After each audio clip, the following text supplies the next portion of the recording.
Bonjour mes petites elfes, j'espère que vous allez bien. Alors, pour cette vidéo, je reprends les vidéos de témoignages dans les cadres d'entreprises ou hôpitaux ou boulangeries, etc. Voilà. Donc aujourd'hui, on va parler du burn-out au travail. Et c'est Val qui a décidé de donner son témoignage et je leur remercie beaucoup. Bonjour ma mise en deuil. Bonjour ma belle, bonjour à tous. Comment tu vas? Ça va et toi? Pas trop stressée pour ça va bien, merci ma belle. Pas trop stressée pour l'interview? Non, pas du tout, je suis à l'aise, je vais être franche, je vais dire les choses telles qu'elles sont. C'est important je pense, de faire connaître le burn-out professionnel au plus de personnes possible. Donc de viser un grand public. D'accord. Parce qu'à mon avis, beaucoup de personnes en souffrent, mais soit ne le savent pas, soit ne veulent pas l'admettre. C'est vrai, c'est vrai. Alors, je te propose de commencer par un petit test. Et je conseillerais à toutes les personnes de faire ce petit test si des personnes ont des doutes sur leur fatigue professionnelle, sur leur niveau de morale au travail, la motivation, etc. Je vous propose de répondre aussi à ces 10 questions. Ça donne déjà une bonne idée sur l'état où la personne est. Alors, je commence, ma chérie, par la question 1. Te sens-tu fatiguée lorsque tu te lèves le matin et que tu as affronté une journée au travail? Je dois répondre par oui ou par non? Comme tu l'entends. Très fatiguée. D'accord. Et cette fatigue, tu la trouves normale? Tu trouves que Non, elle est tout à fait anormale. C'est une fatigue où j'ai même du mal à réaliser mes activités journalières, voire à, je vais pas dire m'occuper parce que ça j'arrive à le faire, de mes enfants. Mais je dois vraiment prendre sur moi. D'accord. Deuxième question. Travailler avec des gens tout au long de la journée te demande-t-il beaucoup d'efforts? Beaucoup, oui. Tu peux l'expliquer? Le détailler? C'est très énergivore en fait. Tout ce passage de personnes, de monde autour de soi, alors parfois que... Enfin, moi, je ressens le besoin de solitude aussi, que je ne sais pas avoir. D'accord. Tu peux rappeler le métier que tu fais? Donc, je suis soignante dans un hôpital, je suis infirmière. D'accord. Ouais, donc tu es... En fait, tu aurais besoin d'un cadre où tu es un peu plus seule avec les patients, en fait. Oui, de solitude, voire même de solitude avec moi aussi, de ne pas tout le temps être entourée de personnes. D'accord. D'avoir un milieu, allez, je vais dire correct. D'accord. Bien évidemment, oui, et aussi avoir du temps, de la solitude avec le patient. D'accord. Je n'ai pas donné. Hein. Est-ce que tu te sens frustrée par ton travail? Extrêmement. Tu peux nous dire pourquoi, si ça ne te dérange pas? Ben pour moi, j'ai placé donc mon travail. Je suis quelqu'un qui est perfectionniste à la base dans tout. Donc, je suis ORP. ORP, ça veut dire quoi? C'est une expression que j'emploie très souvent. Ordre, rigueur, précision. Donc, j'ai placé la barre à mon travail comme je le fais dans tout, hein, au niveau familial, je le fais dans tout, extrêmement haut. Et cet objectif, cette barre que j'ai placée, excusez-moi, extrêmement haut, je n'arrive pas à l'atteindre. Donc, c'est extrêmement frustrant. D'accord. Est-ce que ton travail est trop dur? Oui. Parce que je n'ai pas le timing les moyens nécessaires pour prendre soin de la personne humaine dans son entièreté. Donc pour moi, mon travail d'infirmière, c'est, je dis bien pour moi, hein, c'est peut-être pas la même chose pour tout le monde, c'est 50% de connaissances médicales, mais aussi 50% d'empathie. Moi, les 50% d'empathie, malheureusement, avec le travail qui m'est demandé, avec le timing que j'ai, ça m'est impossible de les donner. D'accord. Donc, mon métier est brisé. Mon idéal est brisé. D'accord. Et si maintenant j'étais ton employeur et que je te convoque et que je te dise, Val, de quoi as-tu besoin pour être heureuse dans ton travail? Mais j'aurais déjà besoin, bon, ben, voilà, la réponse est toute bête, qui est un effectif suffisant du personnel en suffisance, des moyens suffisants pour pouvoir prendre en charge le patient dans son entièreté, faire du nursing intégral, donc c'est-à-dire prendre le patient dans l'entièreté, comme je viens de le dire, de A à Z. Ça va de la toilette, qui n'est pas, contrairement à ce qu'on pense, réservé à la soignante, mais une infirmière peut tremper ses mains dans un bassin et en profiter pour faire la toilette de son patient et le connaître. C'est pas uniquement un distributeur de médicaments, ni quelqu'un qui refait les pansements, ni quelqu'un qui prend les traitements en charge, ni ci, ni là, ni des prises de sang, machin, à gauche, à droite. Moi, j'aurais besoin de ce moyen-là. L'effectif et le moyen de prendre mon patient en charge à 100%, dans son entièreté, au niveau biologique, psychologique et moral. D'accord. Dans ton travail, sens-tu que tu t'occupes de certaines personnes de façon impersonnelle, comme s'ils étaient des objets? Ça peut arriver, oui. Malheureusement. D'accord. Malgré que je fais le maximum d'efforts, ça reste une personne humaine. Bien évidemment, je n'emploierai pas le terme objet, mais je peux être indifférente. D'accord. Mais je n'emploierai pas le terme objet, parce que là, il est quand même peut-être un peu hard, mais une certaine indifférence, oui. D'accord. Dors-tu mal la nuit? Oh que oui. Je ne saurais même pas donner la date de ma dernière bonne nuit. D'accord. Tu arrives au travail avec la boule au ventre ou la gorge nouée? Oui, à chaque fois. D'accord. Avec le stress, avec aussi d'autres symptômes qui peuvent être, par exemple, devoir aller à la selle plus régulièrement, devoir aller souvent uriner, des petites choses ainsi. D'accord. Liées au stress, en fait, liées à l'angoisse.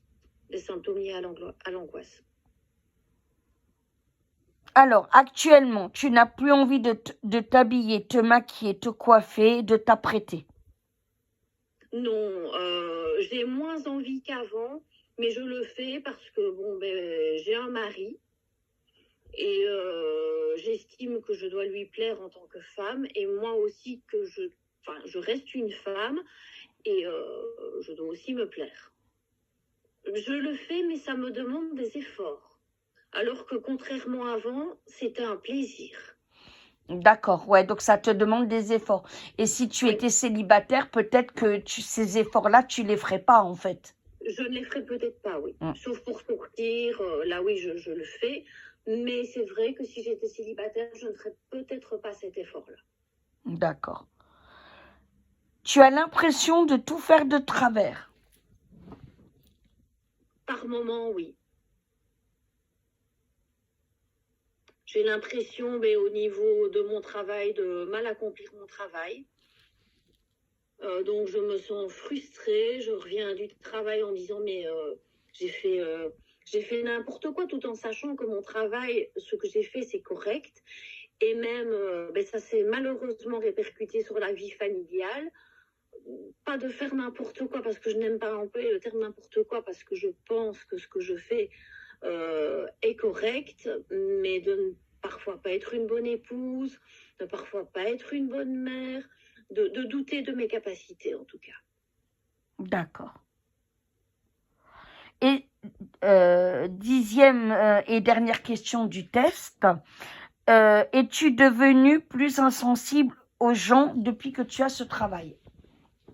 Tu pourrais répéter parce que j'ai eu un petit bug réseau. Mais oui, je t'en prie, ma belle. Es-tu devenu plus insensible aux gens depuis que tu as ce travail? Depuis que je fais le burn-out, oui. D'accord. D'accord. Alors, en tout cas, pour le test, tu as 9 questions, 9 réponses qui confirment que tu es en plein burn-out. D'accord. Voilà, pour le test. Ok. Voilà, donc s'il fallait une confirmation de plus, Oui. voilà quoi.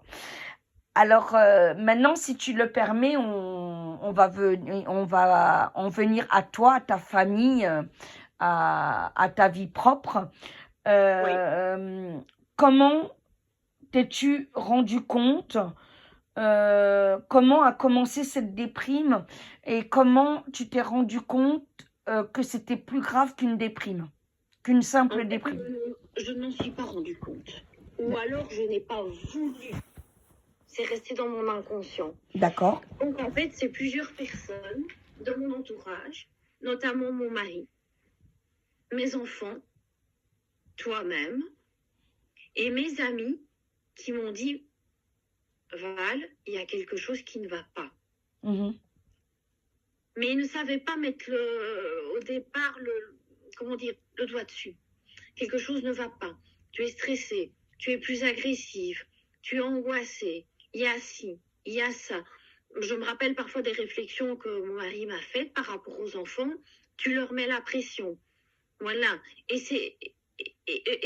de fil en aiguille, toutes ces personnes-là m'ont dit, mais en fait, Val, c'est quand tu travailles.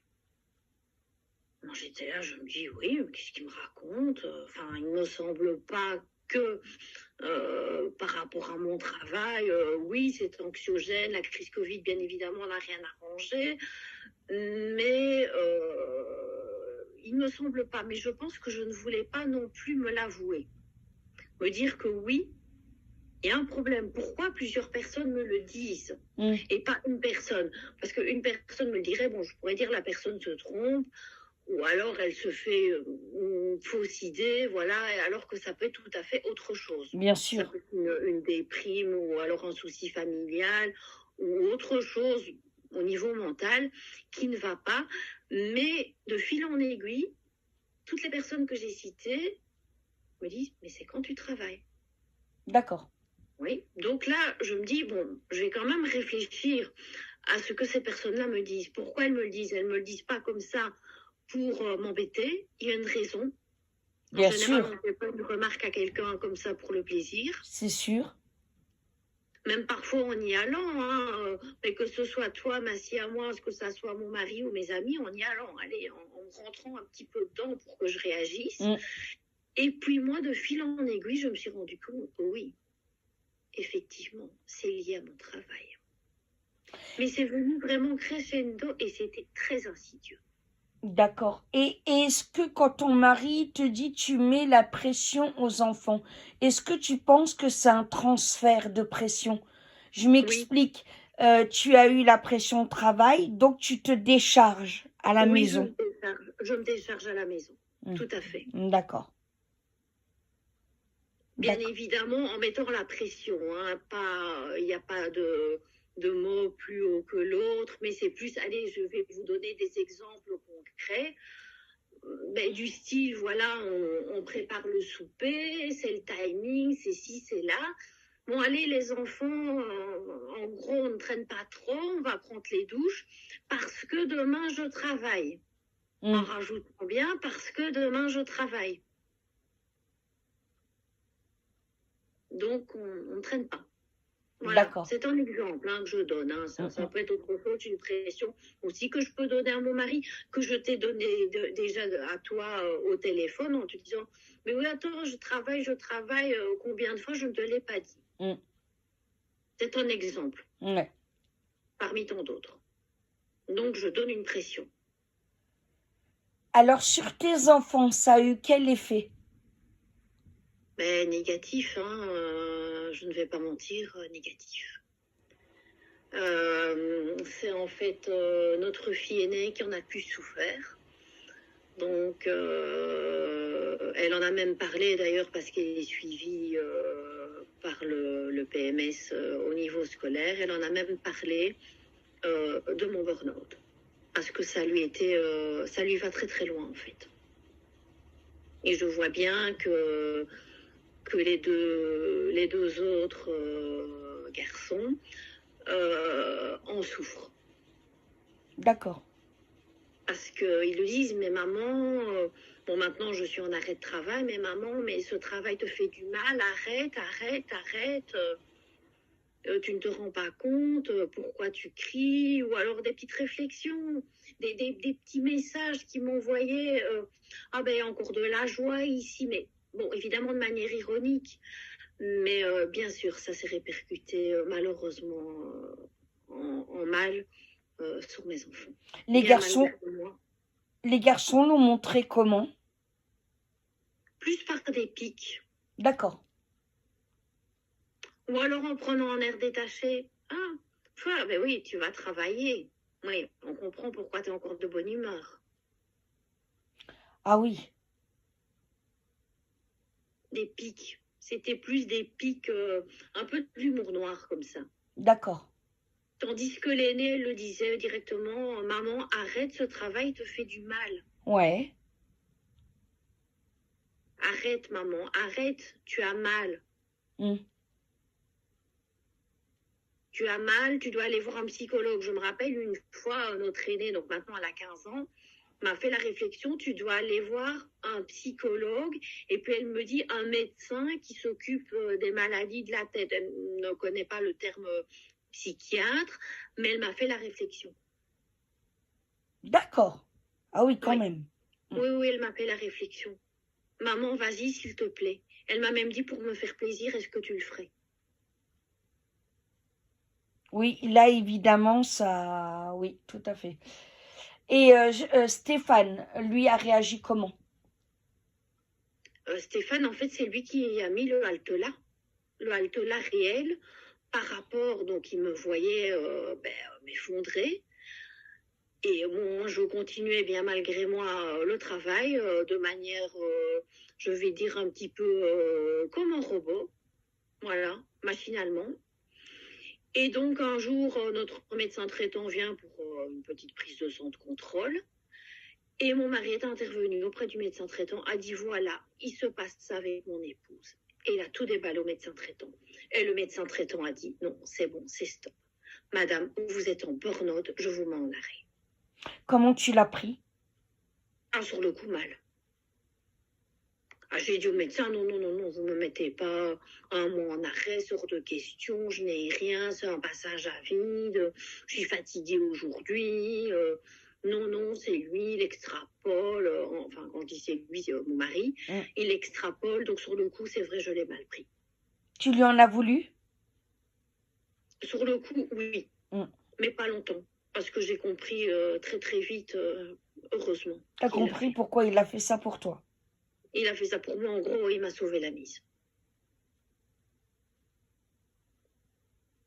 Chapeau. Et donc à présent, donc là, tu es en arrêt depuis combien de temps?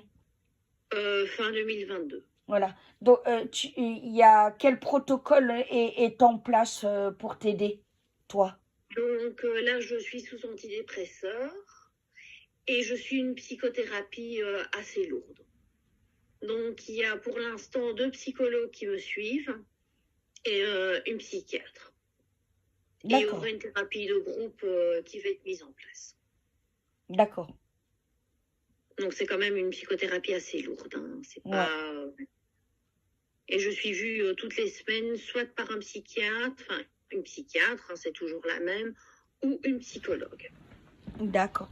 Et tu te sens bien avec les psychologues et la psychiatre? Très, très bien. D'accord. très à l'aise. Tu les trouves performantes, à Oui, l'écoute? très à l'écoute, très performantes, de bons conseils. Bon, là, elles sont plus dans l'écoute pour l'instant, parce qu'on est un petit peu, je vais pas dire dans la phase diagnostic, mais dans la phase écoute. D'accord. Donc, les stratégies, je vais dire, ne sont pas encore mises en place pour que je puisse sortir de ce burn-out ou du moins évoluer. Mhm. Donc, là, elles sont vraiment dans l'écoute. D'accord. Ouais. D'accord. Et qu'est-ce qu'il y a de mieux depuis que tu es en arrêt et que tu as commencé ces protocoles de soins? Mais disons que je n'ai plus cette angoisse, ce poids par rapport au travail. Et j'ai enfin accepté que oui, moi qui exige, je peux le dire, qui exige la perfection, peut avoir des faiblesses. Tu acceptes enfin d'être humaine. Je m'accepte d'être un être humain avec des faiblesses, oui. Mm. Je sais déjà avant que je le savais, un être humain avec des faiblesses, parce que personne n'est parfait. Et bien évidemment, j'en fais partie, je ne suis qu'un homme, l'être humain, pas parfait. Mm. Mais voilà, je me suis dit que je peux craquer. Je ne suis pas invincible, loin de D'accord. là. Mais en tout cas, tu es plus sereine, tu es plus en paix. Tu sais Oui, qu'on je te suis soutient. plus en paix, je suis beaucoup plus sereine, j'ai du soutien, que ce soit de ma famille, que ce soit de toi, que ce soit de mes amis. J'ai du soutien, je me rends compte qu'il y a énormément de personnes ressources autour de moi, donc les personnes que je viens de citer, et j'ai aussi l'aide des professionnels Des de santé. professionnels, Ouais, voilà, qui est extrêmement ouais. importante. Et aussi de mon médecin traitant que je n'ai pas cité, mais qui aussi fait partie de la psychothérapie, qui est englobée dedans. Hein. Si je te demande comment te sens-tu aujourd'hui, tu dirais quoi? À l'instant T, bien, à part la fatigue. D'accord, d'accord. Mais il n'y a plus cette boule au ventre, il n'y a plus... Non. Non, c'est plus des angoisses ou des stress liés à autre chose, parce qu'un enfant est malade ou des choses Bien ainsi. sûr, Voilà, par exemple, la nuit passée, j'ai passé une mauvaise nuit parce que le petit dernier nous a fait juste 39 de bien température. sûr. Donc à 2 heures du matin, c'était un petit peu branle-bas de combat, donc la nuit n'a pas été bonne. Donc là, oui, je suis fatiguée, mais à cause d'un élément vraiment très ponctuel. Bien sûr. Et est-ce qu'il y a, au niveau harmonie, ça se passe comment maintenant dans la vie de famille? Beaucoup mieux. On prend beaucoup plus de temps, de moments, d'instants en famille qui sont très précieux. Mais c'est vraiment, si je peux vous donner un conseil à toutes les personnes qui m'entendent, ces moments en famille. Mais ils sont précieux, mais je mets des majuscules, je souligne, on surlignera, je mets en fluo, je mets tout ce que vous voulez. C'est précieux, les moments en famille, que ça soit avec votre mari, si vous êtes marié, votre compagnon, enfin bref, peu importe, vos animaux, vos familiers, vos enfants, vos voisins, vos amis, tout ça, mais c'est médecin précieux, mais vous n'imaginez même pas. Et vous ne pourrez pas récupérer ces moments-là. Donc, imaginons, moi je suis mère de famille, donc enfant de 11 à 15 ans, d'accord? Et c'est maintenant qu'ils ont besoin de nous. Mmh. Bon, ils auront encore besoin de nous dans 10, 20, 30, 40 ans, mais les moments que l'on passe à faire des jeux de société, à regarder des films en famille, c'est maintenant. Et on ne pourra pas revenir en arrière. Et ça, je m'en rends compte. C'est précieux. Les moments avec vos amis sont précieux. N'oubliez jamais, jamais, jamais, jamais. Et même si vous vous sentez seul, vous ne l'êtes pas parce qu'il y a toujours bien quelqu'un. Ça peut être vos voisins avec qui discuter, avec qui passer du temps. C'est précieux. Mm. Au moins, si vous pouvez garder quelque chose de cette interview, c'est ça. Bien sûr, bien sûr. Ça donne une harmonie, ça vous donne une force une force de propulsion inimaginable. Et ton employeur dans tout ça, comment il fait face? Et est-ce qu'il te soutient? Est-ce qu'il nie les faits? Est-ce qu'il prend ses responsabilités? Mon employeur me soutient, prend ses responsabilités. D'ailleurs, c'est même mon employeur qui m'a conseillé une cellule d'aide psychologique ici. Donc, sur la Belgique, je pense qu'en France, il n'y a pas. Et moi, je ne connaissais pas du tout. Donc, c'est même mon employeur qui m'a un petit peu guidée dans le cheminement à faire. D'accord. Ça, c'est Donc, bien. oui. Mm. Et qui aussi me soutiennent. Mais voilà, quand je dis qu'il y a prolongation de certificat, que j'ai à faire donc directement donc à mes chefs de service, me soutiennent et me disent mais surtout prends le temps, prends soin de toi et qui, comme je l'ai dit, m'ont parlé de cet organisme et comment puis-je dire, des aides qui peuvent m'être apportées par rapport au burn-out. Ouais, ça, c'est Donc important. c'est mon employeur qui me l'a dit parce que moi je ne connaissais pas du tout en fait. Ça, c'est important. Et au niveau global, est-ce qu'ils ont envie de changer des choses? Parce que je sais que tu n'es pas la seule en burn-out Je ne dans sais cet pas. endroit. Je ne sais pas trop ce qui se passe D'accord, vraiment au sein de mon travail. Je ne sais pas. d'accord. Mais bon, au moins, toi, tu es soutenu, ça, c'est important. Mais je pense qu'ils se rendent bien compte qu'il y a quand même pas mal de collègues qui ont des certificats longue durée. Je pense qu'ils essayent. Ouais. Moi, je pense qu'ils essayent de changer des choses, de se dire, voilà, le personnel est en souffrance. Il y a pas évidemment que là où je travaille, hein, dans le secteur soignant, mais vous le savez que ça soit dans beaucoup de pays, ça ne se passe pas très bien, et dans d'autres secteurs aussi. Hein. C'est parce que moi, je fais partie du personnel soignant, mais dans d'autres secteurs, il suffit de voir les grèves des pompiers, des éboueurs, L'éducation nationale et tout ça. Ouais. les transports en commun. On voit bien qu'énormément de secteurs sont en souffrance, et je pense, moi, que les employeurs se disent, oula, là, il faut réagir. Ben, ça, c'est une très bonne chose. Eh ben, en tout cas, je te remercie pour cette confiance. Qu'est-ce que tu conseillerais à nos abonnés? Qu'est-ce Si, que je conseillerais par rapport au burn-out ou en si, général? oui, par rapport au burn-out, s'ils avaient un doute, s'ils avaient... qu'est-ce que tu leur conseillerais? De vous arrêter à temps. De ne pas vous croire comme moi je l'ai fait, Wonder Woman ou Superman, qui peut tout régler, tout porter sur ses épaules, parce que vous n'y arriverez pas. Et sachez que vous n'êtes pas seul. Et attention, très important, et ça les psychothérapeutes me l'ont encore confirmé, quelqu'un qui fait un burn-out n'est pas un faible, que du contraire. Oh non. Quelqu'un qui est perfectionniste, qui est très fort, Qui est travailleur. Qui est travailleur et qui met la barre au niveau de son travail. Je parle du burn-out professionnel, bien évidemment, qui met la barre très très haut et qui n'arrive peut-être pas à atteindre cet objectif de comment dire, allez, aide-moi ma siamoise, de cet objectif, cette barre placée haut. Trop haute, trop ouais. haute. Il n'arrive pas à l'atteindre tellement cette personne est perfectionniste.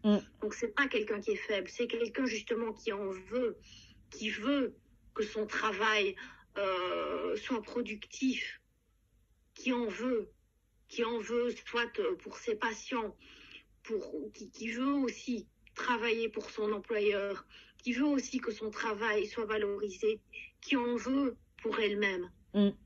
Donc, c'est pas une personne qui est faible. Il faut bien se l'ancrer dans la tête. C'est clair. Et pour finir, qu'est-ce qu'on peut te souhaiter pour l'avenir? De reprendre le travail le plus vite possible, parce que bon, il y a une petite voix qui me dit, J'ai envie, mais bon, je ne suis pas encore prête. D'accord. Mais tu as envie de reprendre. Mais une petite voix qui me dit, bon, il y a quand même cette petite envie. Hein. Le travail me manque, le travail fait partie de mes valeurs. Donc, bien évidemment, je n'ai pas cette valeur pour l'instant. Donc, évidemment, c'est pas toujours simple de me dire, je me sens un peu inutile. Ouais. Donc, oui, bon, évidemment, pour l'instant, je ne suis pas encore prête. Mais voilà, si vous pouvez me souhaiter quelque chose, c'est d'aller mieux, on va dire le plus rapidement possible et de repartir sur des bonnes bases. Eh ben, c'est ce qu'on va te souhaiter, ma belle. Merci beaucoup, en tout cas. Ouais. Et en tout cas, on te remercie beaucoup pour ta confiance et je suis certaine que ça va aider beaucoup de personnes. N'hésitez pas, mes chers elfes, à commenter, à mettre un pouce bleu et à poser des questions. Val, évidemment, vous répondra, bien sûr, avec la plus grande gentillesse. Oui, bien évidemment, je regarderai sur YouTube et je répondrai. Si vous avez des questions plus personnelles, je vous répondrai, bien évidemment, il n'y a pas de souci. À très très vite. Bisous. Merci beaucoup de m'avoir écouté. Bisous à tous. Avec joie. Bon après-midi. Bisous, bisous.